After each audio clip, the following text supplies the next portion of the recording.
Tours and travels മേഖലയിൽ 3 വർഷം പിന്നിടുന്ന സവാരി ദ റിയൽ ട്രാവൽമേറ്റിന്റെ പുതിയ ഓഫീസ് ജൂലൈ 23 മുതൽ പയ്യന്നൂരിൽ പ്രവർത്തനം ആരംഭിക്കും. അങ്ങോട്ട് ടൂർ കൊണ്ടുപോകുന്ന പോലെ തന്നെ ഇപ്പൊ ഇമ്പോർട്ട് ടൂറിസത്തിന് വലിയൊരു സാധ്യതയുള്ള ഒരു സ്ഥലമാണ് കേരളം. അപ്പൊ അവിടെയുള്ള ആ കണക്ഷൻസ് വെച്ച് അവിടെയുള്ള ആളുകളെ ഇങ്ങോട്ടേക്ക് നമുക്ക് ഇവിടുത്തെ ഡെസ്റ്റിനേഷൻസ് കേന്ദ്രീകരിച്ച് ഇപ്പം ഗവൺമെന്റ് തലത്തിൽ തന്നെ ഒരുപാട് പ്രോഗ്രാമുകൾ ഇതിന്റെ ഭാഗമായിട്ട് നടക്കുന്നത്.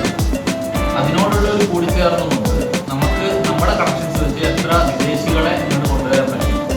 അപ്പൊ അത് മലബാർ കേന്ദ്രീകരിച്ചിട്ട് നമ്മളൊരു ഡെസ്റ്റിനേഷൻ അപ്പൊ നിലവിൽ കേരളത്തിൽ അങ്ങനെ ഒരു ഡെസ്റ്റിനേഷൻ ഉണ്ട്. കേരളത്തിൽ ഇപ്പൊ വരുന്ന വിദേശികളൊക്കെ മലബാറിലേക്ക് എത്തുന്നില്ല. കാരണം ഇത് മുഴുവൻ ഓപ്പറേറ്റ് ചെയ്യുന്നത് കൊച്ചിയിലെ വലിയൊരു ഫോക്കസാണ്.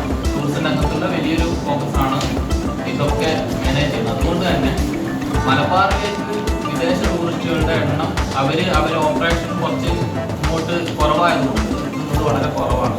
അപ്പോൾ നമ്മൾ മലബാർ കേന്ദ്രീകരിച്ചിട്ടുള്ള മറ്റ് ഏജൻസികളെയും കൂടി ഒരു കൊടക്കീഴിലാണ് നിർത്തി ഇത്തരത്തിൽ മലബാറിലേക്കുള്ള ഫോറിനേഴ്സിന്റെ ഇത് വ്യാപിപ്പിക്കണം എന്നൊരു ആഗ്രഹം. Khadi board vice chairman P Jayarajan ഉദ്ഘാടനം നിർവഹിക്കും. M Vijin MLA, Payyanur municipal chairperson KV Lalitha എന്നിവർ മുഖ്യാതിഥികളാകും. ഉദ്ഘാടന ദിവസം സ്പോട്ട് ബുക്കിംഗ് ഓഫറിലൂടെ യാത്രാ പാക്കേജ് നിരക്കിൽ ഇളവുകൾ നേടാനുള്ള സുവർണാവസരം ഉണ്ടായിരിക്കും.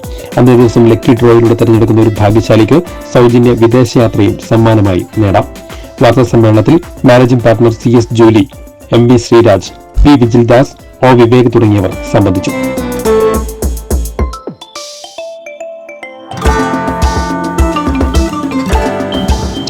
മീഡിയ